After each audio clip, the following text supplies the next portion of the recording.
Now I want to talk to you about how I do my job. I have like 6 minutes left. How I do my job in a competitive field. How each day I try to beat the Notre Dames, North Carolinas, and everybody else. How am I going to do that? All right, I think everybody has to have a personal philosophy of how you live your life. Here's mine, very simply put. You plus motivation equals success. I have that only thing in my locker room. There's nothing else in my locker room but that sign. You plus motivation equals success. I have it on cards, bookmarkers. I have it on everything. It drives me. It's a passion. I was 16 years old. I heard the Reverend Bob Richards speak. Remember him, the Wheaties guy, the decathlon pole vault champion Olympics? And this is what he said, right? Gentleman said it before, but this is what I was 16. Bob Richards looked over a group of these young kids at a basketball camp and said, the Lord must have loved ordinary people because he made so many of us. And here I am, 16, thinking I'm special, and here's a man I respect, said, the Lord must have loved ordinary people. He made so many of us ordinary. And I was a little, you get a little down at 16 when someone's telling you that.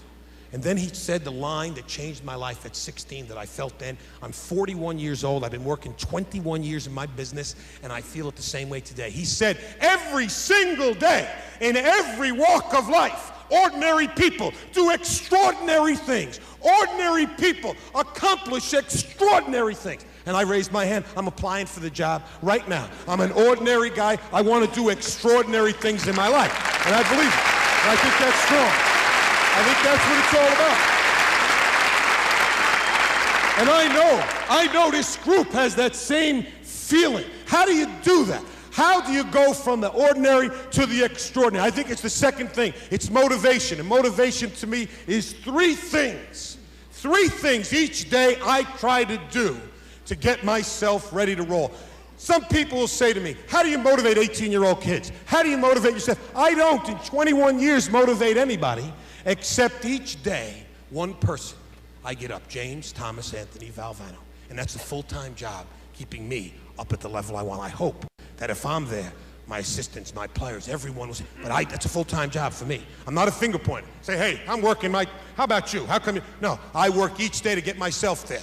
How? Motivation. Number one, enthusiasm. Ralph Waldo Emerson, speaking to a graduating class at Harvard, said nothing great has ever been accomplished without enthusiasm. How enthusiastic are you every day in your profession?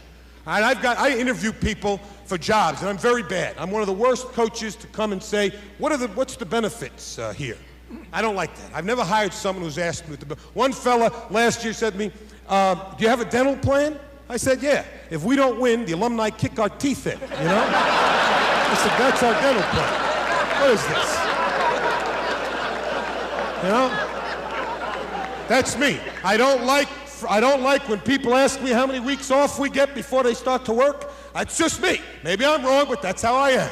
And I know I'm probably not going to change in that regard. I like it. I love what I do. I'm very fortunate. Right? Enthusiasm. Give yourself an enthusiasm check. One of the things which is disappointing to me at times is when I travel around and speak and someone will say, that was a good talk. I wish my son and my daughter heard it. I said, what about you? What about you? He said, hey, I've been doing this job for 30 years. I don't need, oh. Someone else, I've been doing this 23 years. Oh, I never understood that. See, I'm a dumb dago. I didn't realize that after a certain number of years in your profession, you put it on automatic pilot. And you automatically win. You automatically sell. Why? Because by the force of your presence.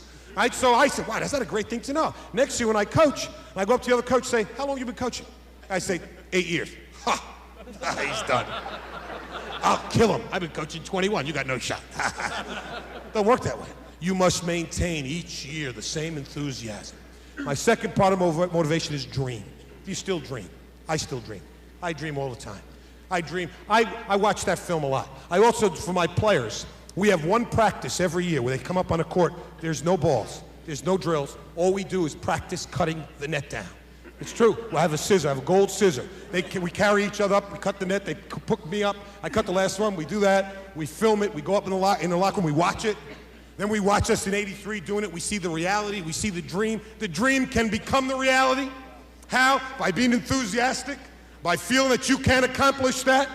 Extraordinary events from ordinary people. And also by the work ethic that I don't have to tell you about. You know it. It just took me a long time to understand the relationship between work and success was not direct. If you work hard, you'll be successful. The relationship was, if you don't work hard, you can't be successful. That's a big difference. It took me a while to understand that. That you work hard because that's the nature, that's part of being successful. But if you don't work hard, you have no shot. So there is my philosophy of getting the job done. A pinch of laughter each day. I think you should laugh every day. I want to be enthusiastic, keep my dream alive and work, even though I'm going to fail. And the last thing is what the rabbi was talking about. And when I was in the room listening, I almost cried. He talked about his father. I want to talk about my father, and then I'll go out of here.